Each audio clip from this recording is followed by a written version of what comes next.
Dios les bendiga, estimados hermanos y amigos que nos escuchan en esta hermosa mañana que el Señor nos regala. Les invitamos que nos acompañen a su programa Alumbrando Nuestro Camino.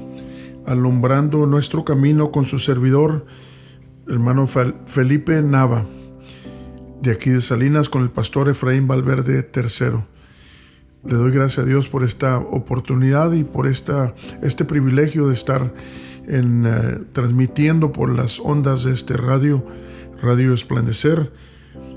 Y queremos seguir, hemos estado hablando sobre los mensajes que nos dejaron los apóstoles del Señor Jesucristo y queremos seguir con ello. En esta mañana vamos a hablar sobre la resurrección.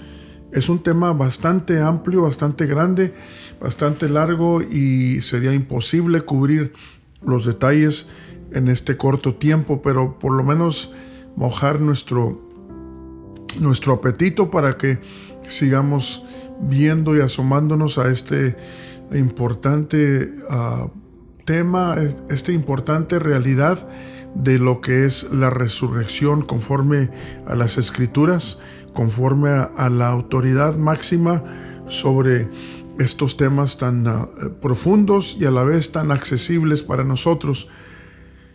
Y gracias a Dios por aquellos hombres que el Señor ha usado para ayudarnos, para explicarnos las cosas que no logramos entender de nuestra propia cuenta. Antes de continuar, vamos a presentarnos delante del Señor en esta mañana pidiendo su dirección. Padre mío, te damos gracias primeramente por el grande privilegio que nos das de poder ser parte de estas transmisiones, Señor Jesús, en Radio Resplandecer.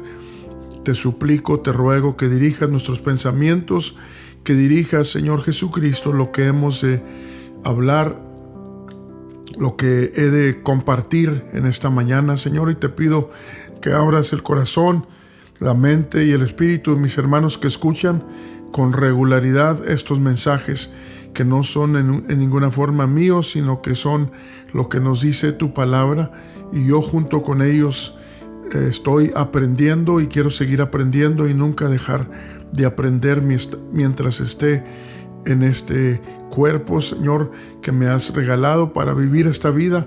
Quiero estar consciente de que parte de nuestra trayectoria, o gran parte de ella, de nuestra trayectoria aquí en este mundo, es de aprender para vivir mejor, para caminar con más seguridad.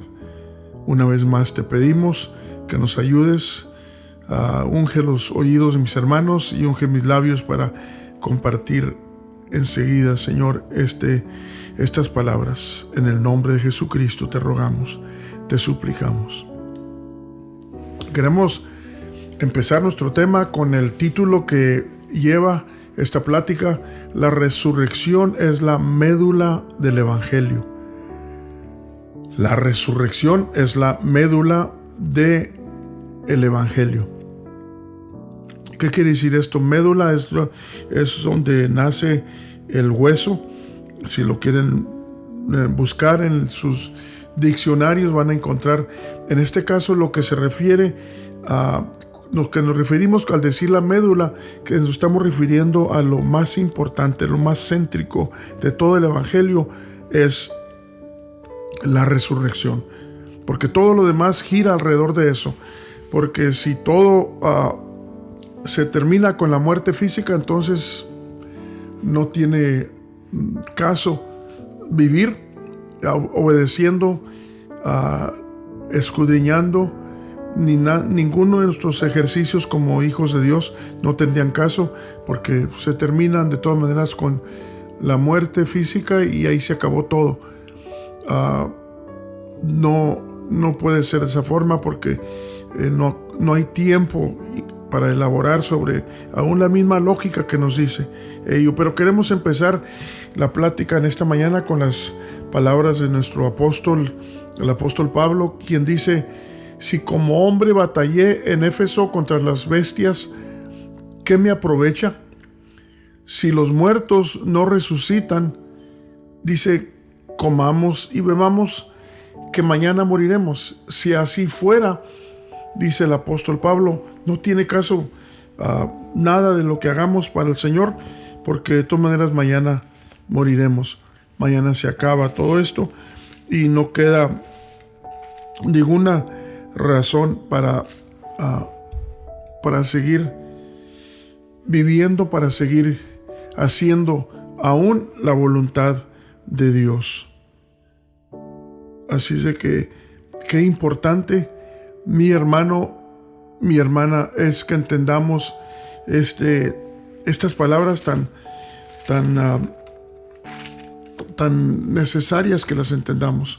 Tan necesario es que las entendamos, porque depende de nosotros, depende nuestra eternidad, depende.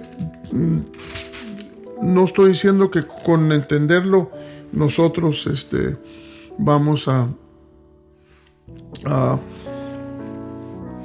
crear lo que no es. No, a nosotros nos ayuda con entender y luchar y pedir al Señor dirección para entender lo que de nuestra propia iniciativa nunca lo entenderíamos, porque son temas demasiado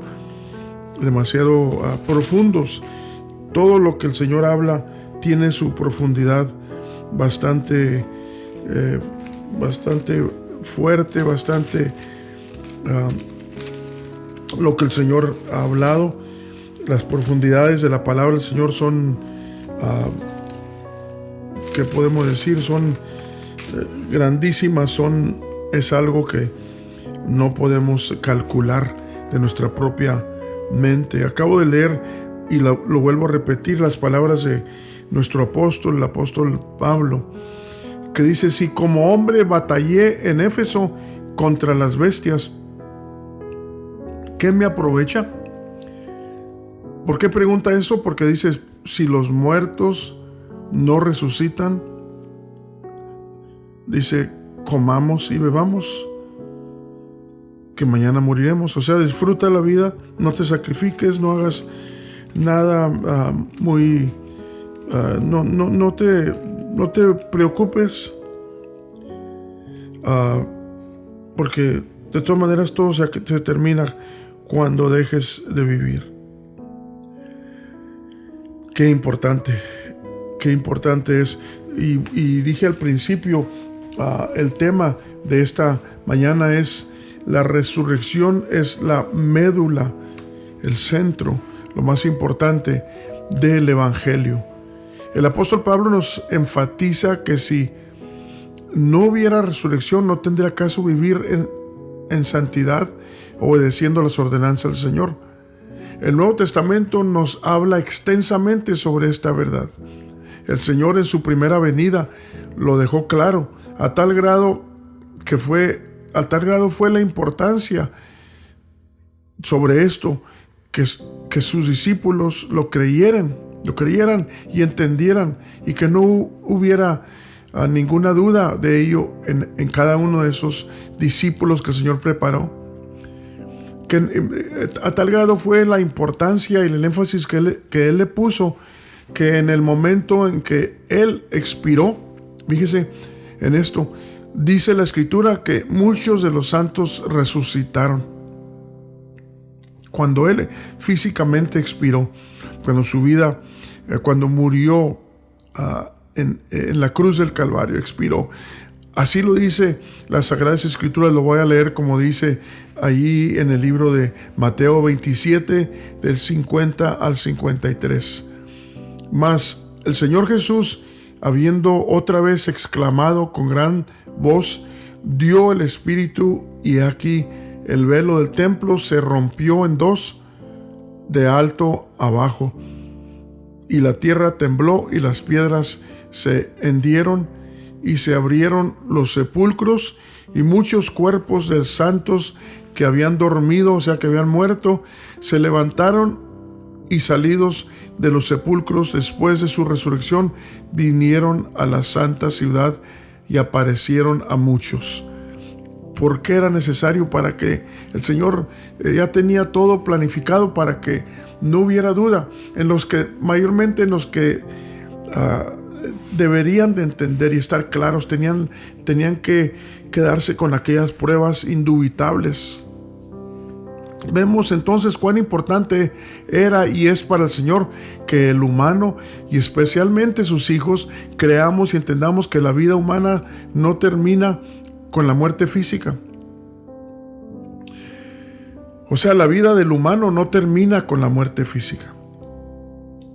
Toda nuestra fidelidad, esperanza y recompensa cuelgan sobre la realidad de la resurrección de los muertos. Fíjese qué tan importante es entender y saber, creer y saber que nuestra conexión con la eternidad, con el más allá, es algo real y verdadero. Es más real que la vida efímera que vivimos en esta tierra. La vida que se va como un polvo, dijo Santiago. De un momento a otro se acaba y ya nos hicimos viejos y ya nos acabamos y se termina todo. Aún si nos remontamos allá al tiempo, al principio, donde vivían 930 años, creo que fue lo que vivió Adán. Y todos esos años, digamos que fueran 1000 años de vida física. ¿Qué es en comparación de una eternidad que no termina? Que no termina. Es a donde vamos cuando termina esta vida. Ahí es donde somos depositados por los medios del Señor, sus planes. Somos depositados en lo que identificamos y conocemos como la eternidad. Y desde el Antiguo Testamento vemos frases y escritos y referencias a esta realidad desde el Antiguo Testamento, aunque en el Antiguo Testamento no estaba tan referida a la resurrección y tan explicada como lo leemos en el Nuevo Testamento. Ahí en el Salmo 16:10 encontramos una profecía precisamente de la muerte del Señor Jesucristo, la muerte física. Dice: porque no dejarás mi alma en el sepulcro, no permitirás que tu santo vea corrupción. ¿Qué es corrupción? Es la descompostura del cuerpo humano. Cuando ya pasa cierto tiempo se descompone y con el pasar del tiempo se convierte en polvo el cuerpo humano porque se descompone.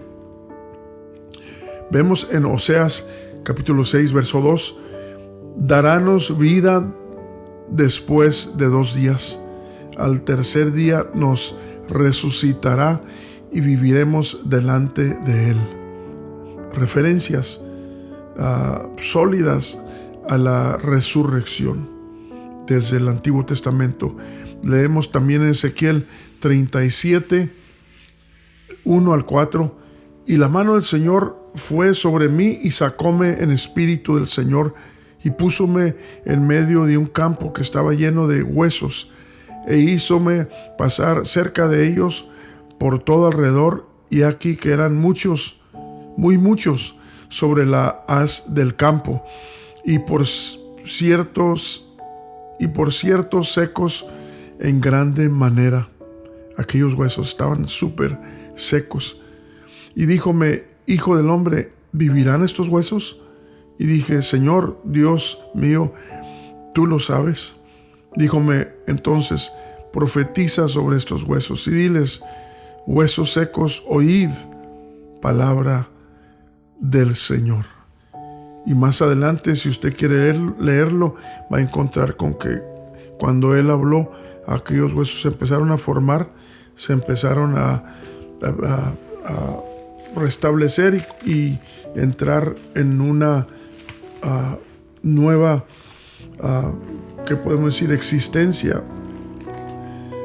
Y esto está en Ezequiel 37, 1, leí del 1 al 4.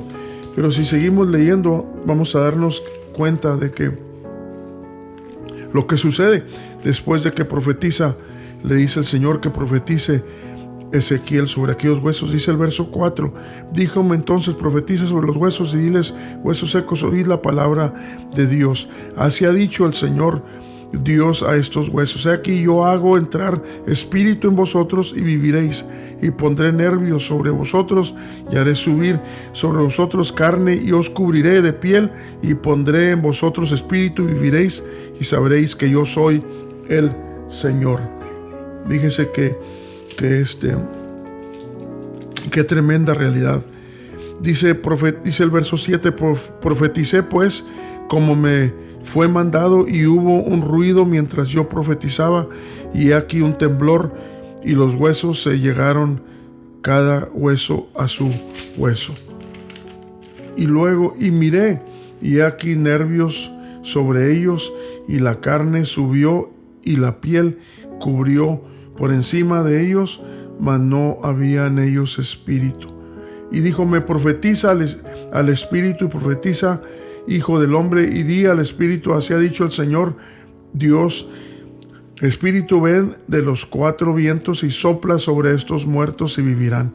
Y profeticé como me había mandado, y entró espíritu en ellos, y vivieron, y estuvieron sobre sus pies, y un ejército grande en extremo. Díjome luego: hijo del hombre, todos estos huesos son la casa de Israel. He aquí, ellos dicen: nuestros huesos se secaron, y pereció nuestra esperanza, y somos del todo talados. Por tanto, profetiza y diles: así ha dicho el Señor Dios: he aquí, yo abro vuestros sepulcros, pueblo mío, y os haré subir de vuestras sepulturas, y os traeré a la tierra de Israel, y sabréis que yo soy el Señor cuando abriere vuestros sepulcros y os sacare de vuestras sepulturas, pueblo mío. Fíjese que claro, que extenso y que claro este otro ejemplo en el Antiguo Testamento. Dije hace unos minutos que en el Nuevo Testamento es más explícito, más detallado, y se habló mucho más de esta verdad de la resurrección. Vemos también allí en el libro de Daniel, capítulo 12, verso 2: y muchos de los que duermen en el polvo de la tierra serán despertados, unos para vida eterna y otros para vergüenza y confusión perpetua. Esto está en Daniel 12, 2, y estaba profetizando, por supuesto, de la resurrección que viene cuando el Señor aparezca en las nubes. Daniel 12:2. Salmos 71:20 dice: tú que me has hecho ver muchas angustias y males, volverás a darme vida, y de nuevo me levantarás de los abismos de la tierra. Salmos 71, capítulo 20. En Job encontramos estas palabras: después de deshecha esta mi piel, dice el patriarca Job, aún he de ver en mi carne a Dios, al cual yo tengo de ver por mí, y mis ojos lo verán y no otro, aunque mis riñones se consuman dentro de mí. Job 19, 26 y 27. Qué fuerte y qué claro y qué necesario es que nosotros entendamos, porque vuelvo a recalcar, la resurrección es la médula del Evangelio. Dijo, y vuelvo a repetir las palabras del apóstol Pablo: si no hay resurrección, pues comamos y vivamos, que mañana moriremos, ya se acabó todo. Es lo que quiso decir, si es que no hubiera. Pero él era uno de los que escribió más sobre este tema en el Nuevo Testamento, y él estaba seguro de lo que habló, de lo que enseñó sobre este importante tema. Pablo, por eso precisamente se convirtió en un gigante, por entender. Él fue muerto, él fue decapitado, y sin embargo Dios le dio el que pasara por esas pruebas tan difíciles, por eso dijo: ¿quién nos apartará del amor de Cristo? Tribulación, angustia, persecución, y menciona la muerte. ¿Por qué pudo hablar así? Porque él llegó a esa altura, a ese entendimiento y fuerte en sus huesos, en su mente, en su espíritu, de que la muerte física no es el fin. Por eso habló con grande seguridad este hombre de Dios y nos explicó puntos profundos sobre ello, porque era y es necesario que entendamos nosotros como hijos de Dios. Hay muchos que no creen, y a raíz de no creer eso, a no creer en la realidad de la resurrección, a raíz de ello, ¿qué sucede? Se debilita su fe y tarde o temprano muchos se retiran y niegan hasta ese punto, niegan su fe porque no creyeron, porque dejó de creer en esta realidad que es una de las cosas más importantes en que debemos de entender y creer y estar seguros de ello. Y ¿a quién nos apartará? Citaba yo ahorita las palabras del apóstol Pablo, capítulo 8, verso 35. ¿Quién nos apartará del libro de Romanos 9, 35? ¿Quién nos apartará del amor de Cristo? Tribulación, angustia, persecución, hambre, desnudez, peligro, cuchillo. Como está escrito, por causa de ti somos muertos todo el tiempo, somos estimados como ovejas de matadero. Antes en todas estas cosas hacemos más que vencer por medio de aquel que nos amó. Por lo cual estoy seguro, mire, no dice que nada más creo, sino que estoy seguro que ni la muerte, ni la vida, ni ángeles, ni principados, ni potestades, ni lo presente, ni lo porvenir, ni lo alto, ni lo bajo, ni ninguna criatura nos podrá apartar del amor de Dios que es en Cristo Jesús, Señor nuestro. Esa es la fortaleza, es la seguridad que genera el entender que nuestra vida está segura en Él. Nuestra vida está segura en Dios, porque no terminamos con esta vida, sino que somos trasladados a lo que viene después. Pero luego también viene el día de nuestra resurrección. El apóstol Pablo escribió, como dije, bastante sobre ello. Y ahora el Señor mismo testificó de ello con sus reverendos labios y dijo esto: no os maravilléis de esto, porque vendrá hora cuando todos los que están en los sepulcros oirán su voz, y los que hicieron bien saldrán a resurrección de vida, mas los que hicieron mal a resurrección de condenación. Juan 5, 28 y 29. Estas palabras fueron directamente del Maestro, del que es la resurrección.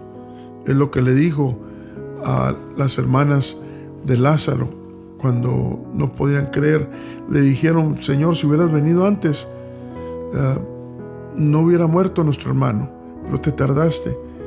Podemos entender claramente que fue un plan del Señor, fue un plan de Dios el detenerse más de la cuenta para que la muerte esa de su amigo Lázaro estuviera bien confirmada en las mentes de aquellos que estuvieron allí, y empezando con su familia, para que el milagro se registrara de una forma fuerte. Si no hubiera estado tanto tiempo muerto, alguien por ahí hubiera podido decir: no, pues que no, a lo mejor ni se murió en verdad.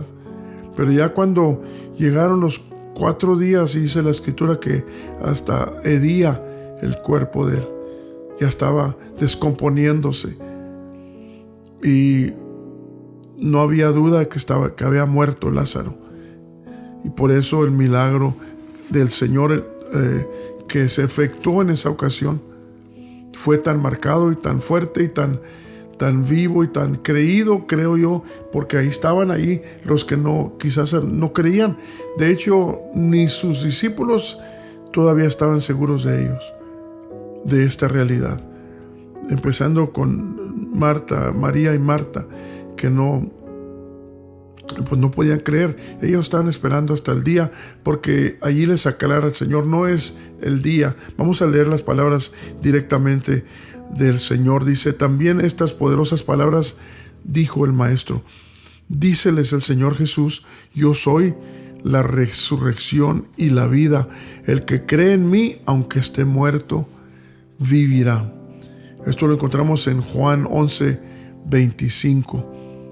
El Señor apareció a sus discípulos después de su resurrección por 40 días con muchas pruebas indubitables. Dice allí en Hechos 1:3. El Señor apareció por 40 días después de resucitar con muchas pruebas indubitables, o sea que no había duda de ello. Se presentó, Tomás puso su mano en su costado, su dedo en su costado, tocó sus heridas para que creyera Tomás, de que entendiera. Le habían dicho que el Señor había resucitado y no creyó. Dijo: no, necesito verlo yo para creerlo. Y el Señor lo reprende por su incredulidad. Entonces el Señor, vemos qué tan enfático fue su insistencia de que sus hijos, sus seguidores, los que iban a ser los maestros de nosotros, los que escribieron, que estuvieran bien seguros de esta verdad, de esta realidad. Las veces que el Señor se presentó a sus discípulos después de su resurrección fue para borrar toda duda e incredulidad de las mentes de sus discípulos sobre la resurrección. Era de suma importancia para el Señor establecer esta poderosa verdad de nuestra esperanza,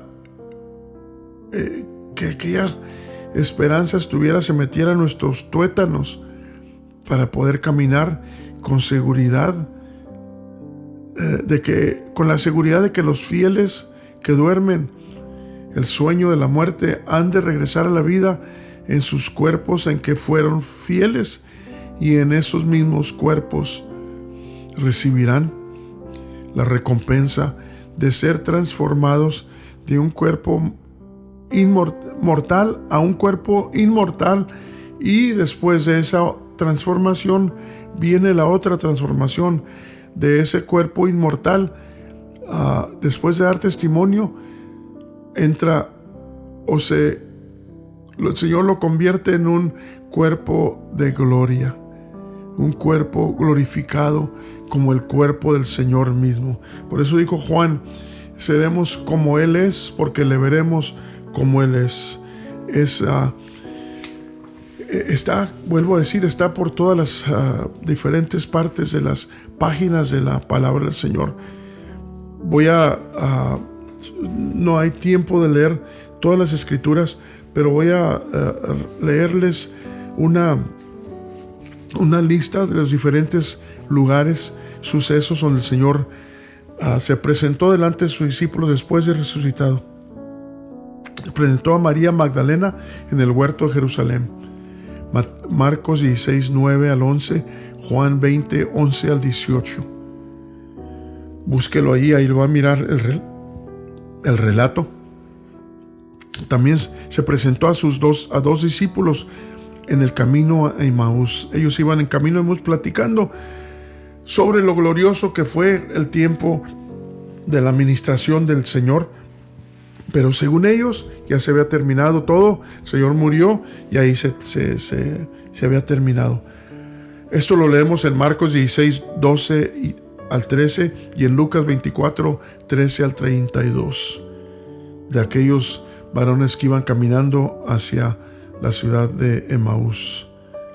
Se presentó el Señor también al apóstol Pedro en Jerusalén. Esto lo encontramos en Lucas 24, 34 y Primera de Corintios 15, 5. Leemos sobre esta aparición del Señor ante su apóstol, el apóstol Pedro. A los 10 discípulos también en el aposento alto en Jerusalén. Mateo 16:14, Lucas 24:36 al 43 y Juan 20:19 al 25. Interrumpo para recordarles que está usted escuchando su programa Alumbrando Nuestro Camino con su servidor Felipe Nava. Estamos hablando en esta mañana sobre el tema que nos ocupa, que es la resurrección, es la médula del Evangelio. Ese es el tema, ese es el título de nuestro tema en esta mañana. La resurrección es la médula del Evangelio. Seguimos con las veces que el Señor se presentó ante sus discípulos, también a los 7 discípulos que estaban pescando en el mar de Galilea. Esto lo encontramos en el Juan capítulo 21 del 1 al 25. Ahí también, después de la resurrección, el Señor se presenta ante ellos. Se habían regresado a sus trabajos una vez más porque pensaban que ya se había terminado todo. A los 11 discípulos se presenta en un monte de Galilea, en Galilea. Mateo 28, 16 al 20, Marcos 16, 15 al 18, Primera de Corintios 15, 5. Ahí están esas referencias para leer sobre cada uno de estos eventos donde el Señor se presentó a sus discípulos, a más de 500 también en una ocasión. Esto está en Primera de Corintios 15, 5. A Jacobo, o sea, Santiago, también se presentó en una ocasión. En Primera de Corintios 15, 7 encontramos esta referencia. A sus discípulos en el Monte de los Olivos, 40 días después de la Pascua, se presentó el Señor. Lucas 24, 44 al 51, Hechos 1, 3 al 9 y Primera de Corintios 15, 7. A Pablo, cuando caminaba en camino a Damasco, el Señor se presenta delante de él. Esto está en Hechos 9, 1 al 19 y Hechos 22, 3 al 16 y Hechos 26, 9 al 18 y Primera de Corintios 9, 1 y 15, 8. Leemos sobre esta presentación del Señor ante Pablo, antes de que, o más bien el día que lo llamó para que le sirviera. Los apóstoles hablaron extensamente de la resurrección, especialmente el apóstol Pablo. Nos damos cuenta con mucha evidencia escritural de que este tema, la resurrección era algo de mucha importancia. Por eso es de que los fariseos trataron de negarlo y era la razón por la que ellos actuaron de esa forma es porque era un plan de Dios de tener esa resistencia, mayormente de los fariseos, los seduceos. Ellos no creían en la resurrección de por sí. Los fariseos creían, pero estaban en contra del ministerio del Señor una vez más por el plan que el Señor había establecido para que hubiera esa resistencia y para que nada más entraran los que iban a entrar. El Señor sabía quiénes iban a entrar de entre su pueblo a formar parte de la iglesia primitiva, porque la iglesia nació judía.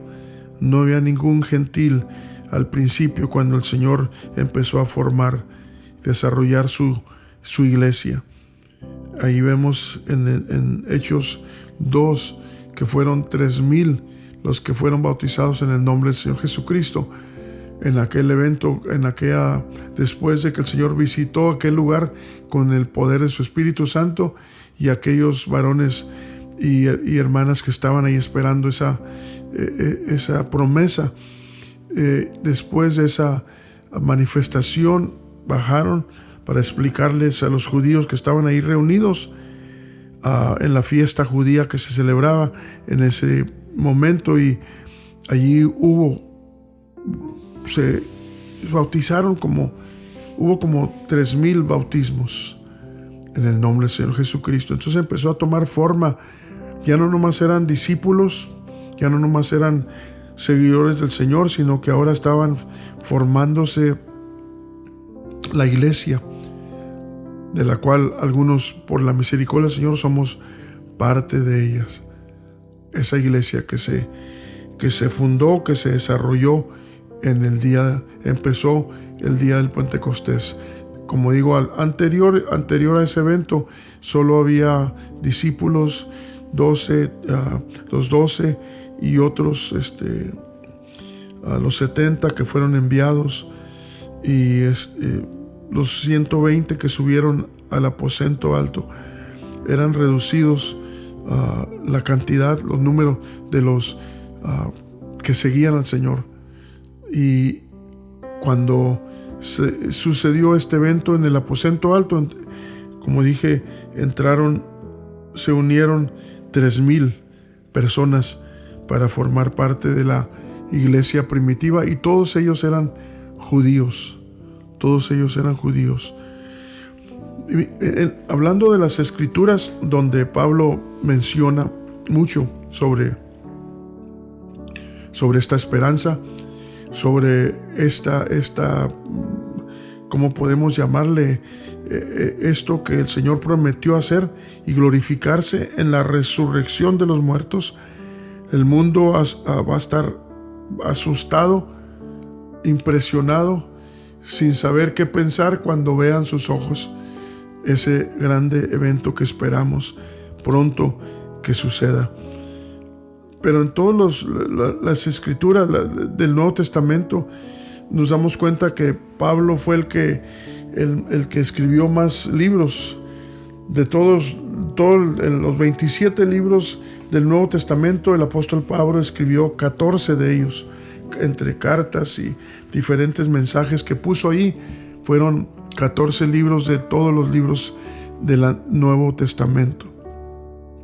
En lo que toca a palabras, Lucas escribió 37,932 palabras en el Nuevo Testamento, y el porcentaje de todo el Nuevo Testamento que escribió Lucas fue el 27.48% del Nuevo Testamento. Luego vamos con Pablo. Él escribió 32,408 palabras en el Nuevo Testamento, y el porcentaje de todo el Nuevo Testamento que escribió Pablo fue el 23.48% del Nuevo Testamento. Juan escribió 28,091 palabras, una vez más, en el Nuevo Testamento, y el porcentaje de Juan apóstol fue el 20.35%. Mateo escribió 18,346 palabras en el Nuevo Testamento, y el porcentaje de él formó el 13.29%. Marcos escribió 11,304 palabras y formó el 8.19% del Nuevo Testamento. Hebreos, que fue escrito también por Pablo, escribió 4,953 palabras, y este libro formó el 3.59% del Nuevo Testamento.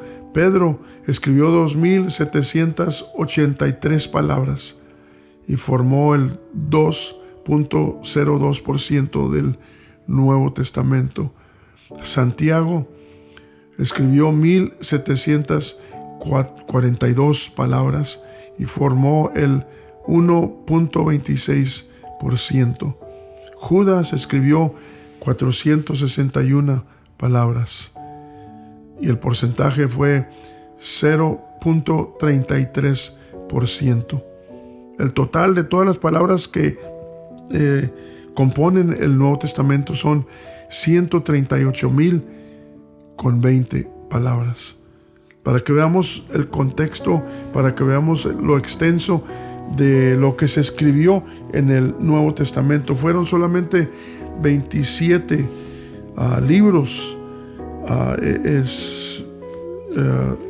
Toda la Biblia se compone de 66 libros y 27 de ellos componen el Nuevo Testamento. Y en ese Nuevo Testamento encontramos las revelaciones de la resurrección, las revelaciones de los propósitos de Dios con ello. Si vamos allí, si trae su Biblia, puede ir conmigo a el libro de Primera Tesalonicenses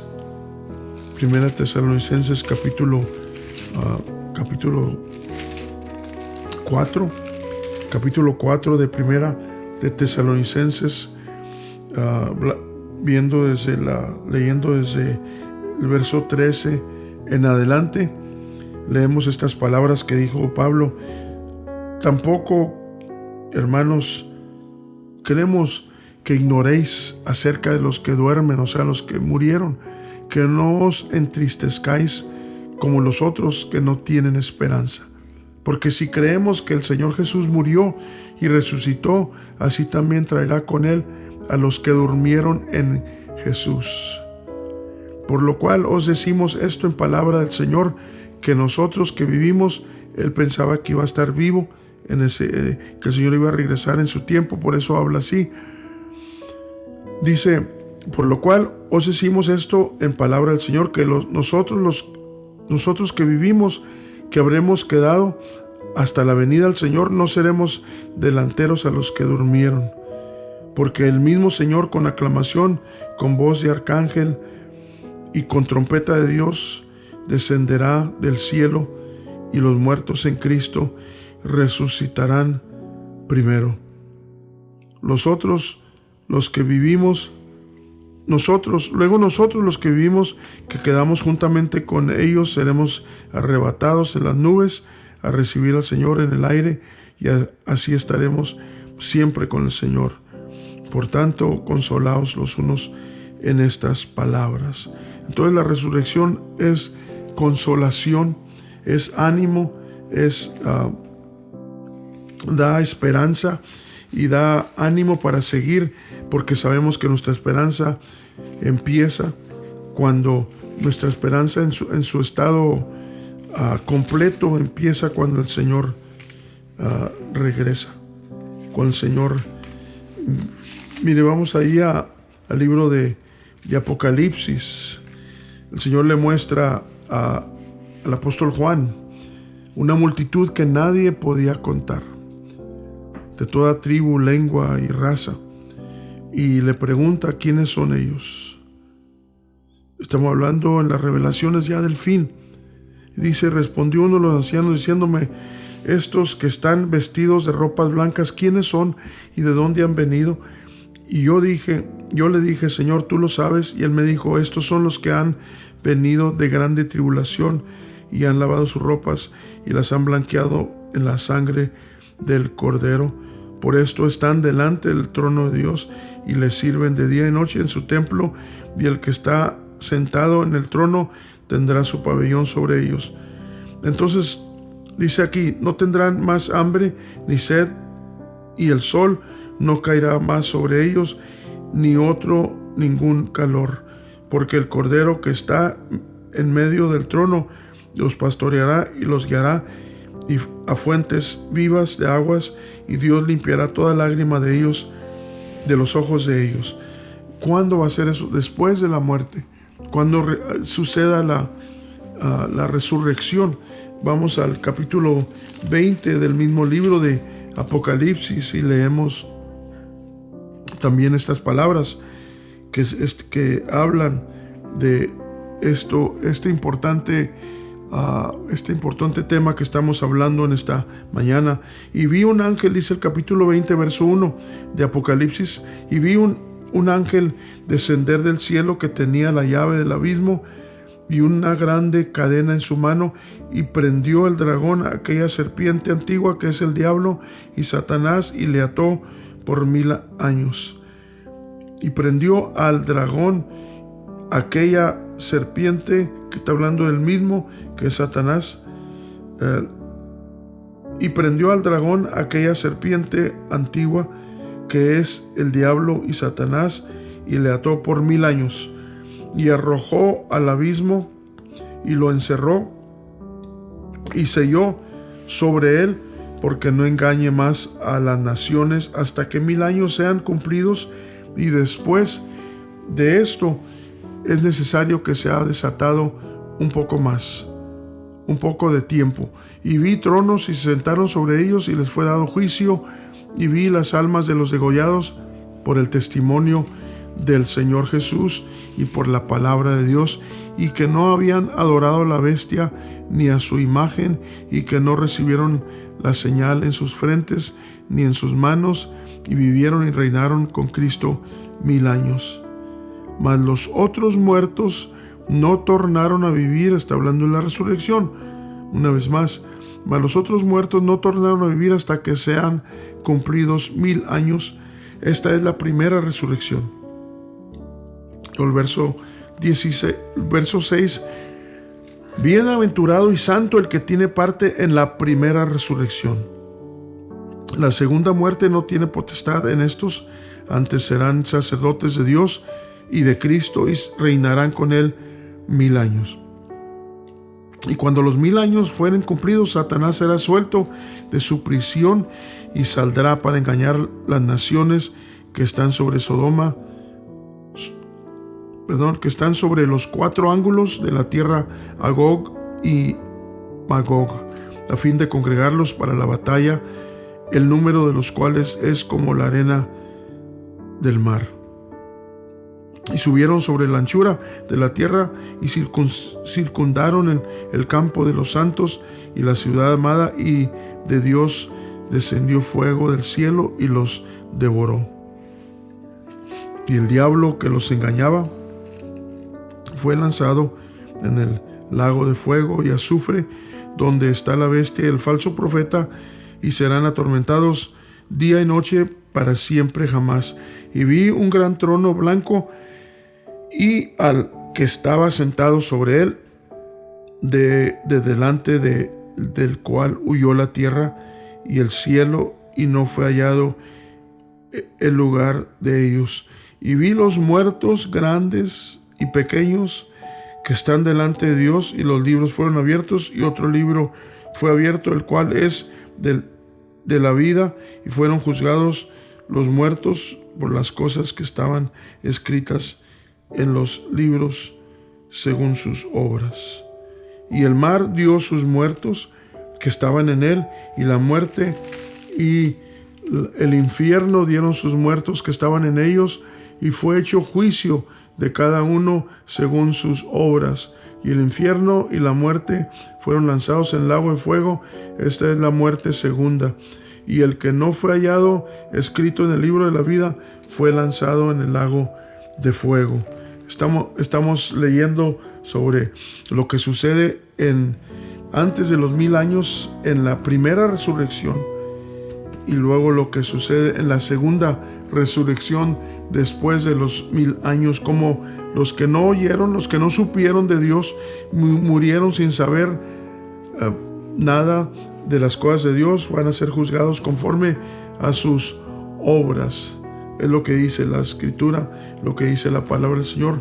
Pero nosotros que hemos oído, está establecido, dijo el apóstol Pablo en Romanos, está establecido que al hombre que muera una vez y después el juicio. No se terminan las cosas allí con la muerte. No se terminan con la muerte física, sino que hay un juicio después de la muerte, y eso sucede cuando es resucitado. Dice aquí en el capítulo 6 de Romanos, verso 23, porque la paga del pecado es muerte, mas la dádiva de Dios es vida eterna en Cristo Jesús, Señor nuestro. ¿Cuándo viene la paga esa? cuándo es castigado el hombre y el fiel y el infiel? En el día del juicio, en el día cuando el Señor regrese para dar vida, hablando de vida, de la vida que Él da en el interior.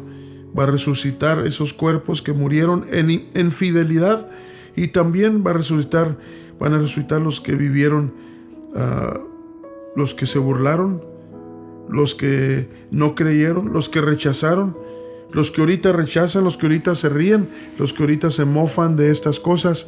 Van a mirar con sus propios ojos. Dice un verso ahí en Apocalipsis que viene el día en que la gente buscará la muerte,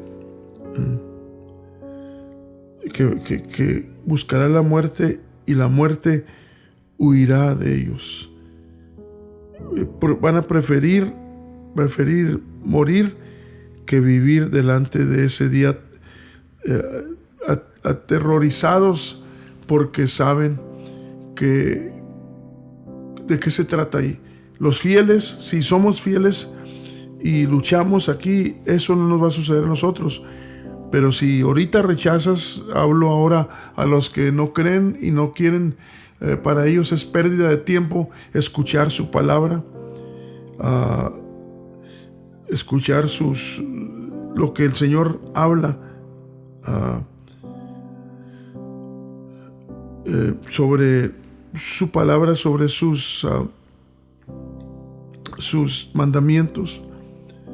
Dijo alguien, no me hables de la muerte, dijo, estoy muy ocupado viviendo la vida. Qué terrible, qué ignorancia, qué tristeza oír a alguien hablar de esa forma.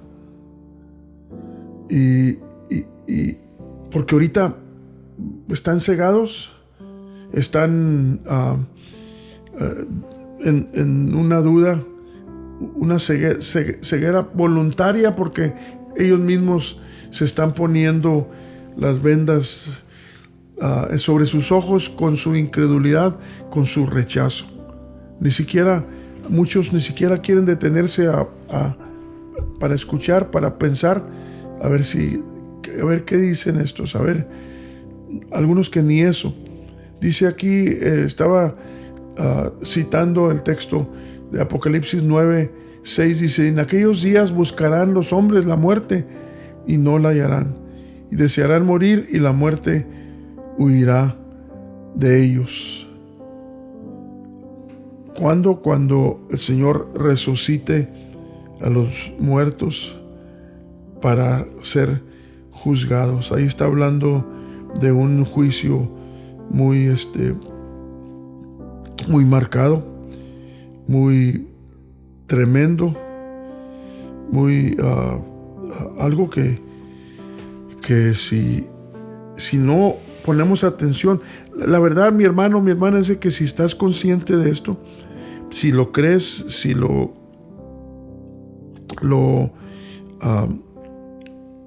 ¿cómo lo digo para que se entienda?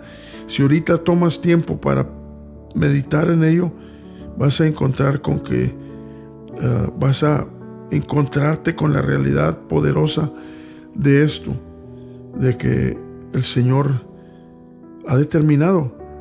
Las cosas no se van a quedar así nada más colgando en el aire, pues esto hizo aquel, esto hizo lo otro, y nunca, algunos dicen, nunca pagó lo que debía porque hizo muchas maldades y no fue enjuiciado. Algunas cosas suceden en esta vida, pero aún no es lo único lo que en esta vida se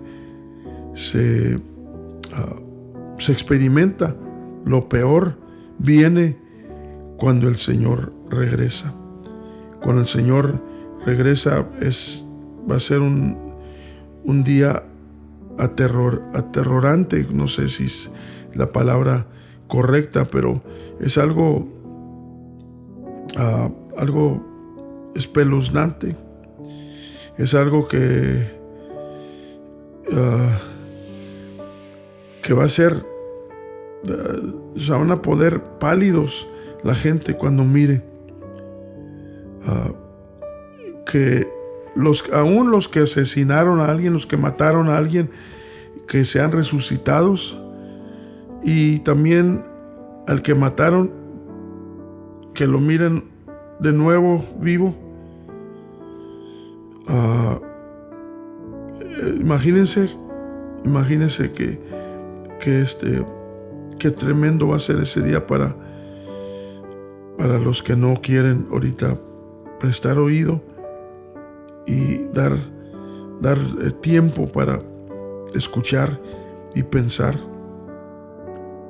a la realidad de esta fuerte realidad. El Señor es muy claro, el Señor no nos engaña, no nos dice algo que no es. Desde un principio empezó con sus discípulos a anunciar y hablar de todo esto, porque el Señor no es alguien que trabaja con el engaño, que manipula a la gente con engaño, sino que Él es la verdad. Y por eso es importante oír, mi amigo, mi amiga, mi hermano, mi hermana, que andas distanciado del camino del Señor, de las cosas de Dios. Si andas retirado, te has enfriado, piensas que porque nomás esto se trata de religión.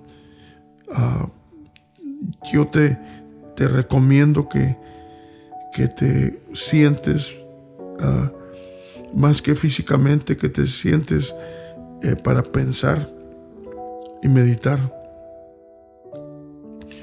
y dar campo, dar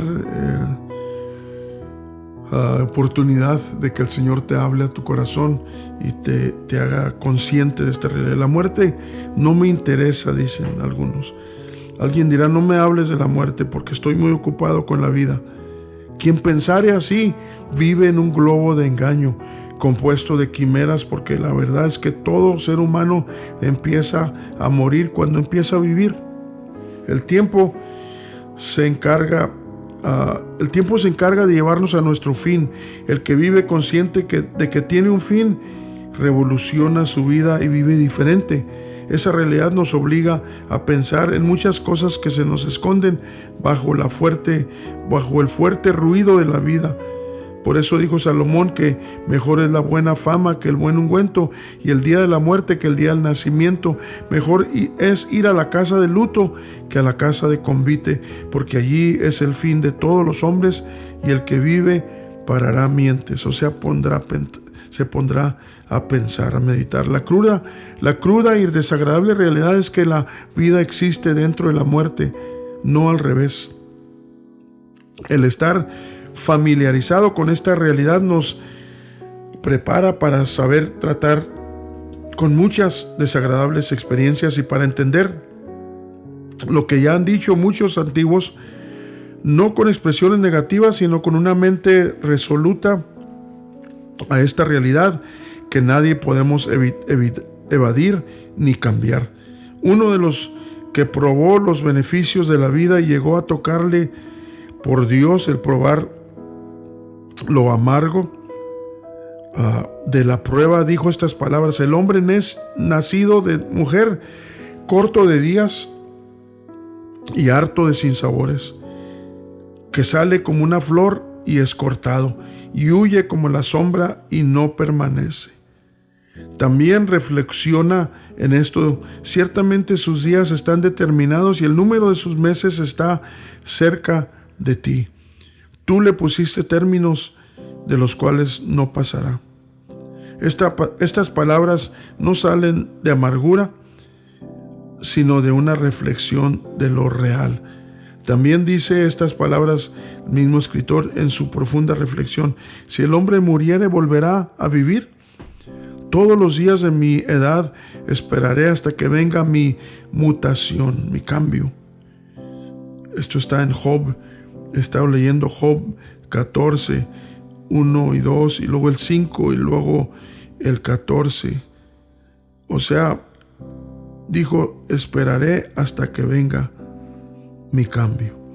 El sabio Salomón expresa palabras sabias a los que viven llenos de vida, desenvolviéndoles el retrato completo de la existencia humana cuando dice: alégrate, mancebo, en tu mocedad, y tome placer tu corazón en los días de tu juventud, y anda en los caminos de tu corazón y en la vista de tus ojos. Mas sabe que sobre todas estas cosas te traerá Dios a juicio. Quita pues el enojo de tu corazón y aparta el mal de tu carne, porque la mocedad y la juventud son vanidad. Y acuérdate de tu Creador en los días de tu juventud, antes que vengan los días malos y lleguen los años de los cuales digas: no tengo en ellos contentamiento. Antes que se oscurezca el sol y la luna y las estrellas y las nubes se tornen tras la lluvia, cuando temblarán las guardas de la casa y se encorvarán los hombres fuertes y cesarán las muelas, porque han disminuido, y se oscurecerán los que miran por las ventanas, y bajeza de la voz de la muela, y levantaráse la voz del ave, y todas las hijas de canción serán humilladas, cuando también temerán de lo alto y los tropezones en el camino, y florecerá el almendro y se agravará la langosta, y perderáse el apetito, porque el hombre va a la casa de su siglo, y los endechadores andarán derredor por la plaza, antes que la cadena de la plata se quiebre y se rompa el cuenco de oro, y el cántaro se quiebre junto a la fuente, y la rueda sea rota sobre el pozo, y el polvo se torne a la tierra como era, y el espíritu se vuelva a Dios que lo dio. Eclesiastés 11, 9 y 12, el 1 al 7. La vida cobra más sabor cuando se hace conciencia de su fin y se toman las medidas necesarias para un fin celestial con el Creador de todo. El vivir la vida sin la inexorable realidad de la muerte es nuestra pantalla. En nuestra pantalla mental causa que vivamos la vida sin una claridad plena de su brevedad y su propósito. Así que si no quieres interesarte en los asuntos de la muerte hoy, quieras o no, esos asuntos llegarán a tocar tu puerta tarde o temprano, y te tomarán por sorpresa, desaprevenido y sin seguro eterno. Qué claro es la palabra del Señor.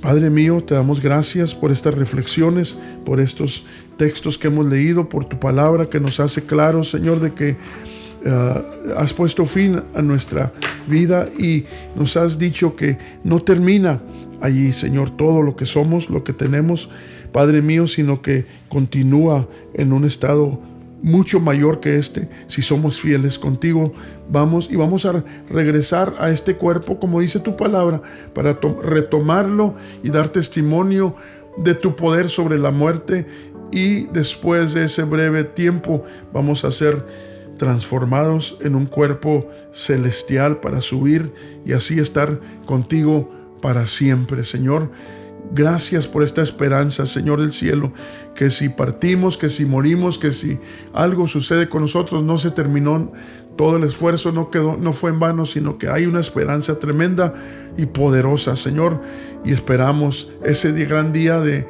la resurrección de los muertos en Cristo Jesús, para honra y gloria tuya, Señor. Gracias, muchas gracias, Padre mío, por este momento, este tiempo.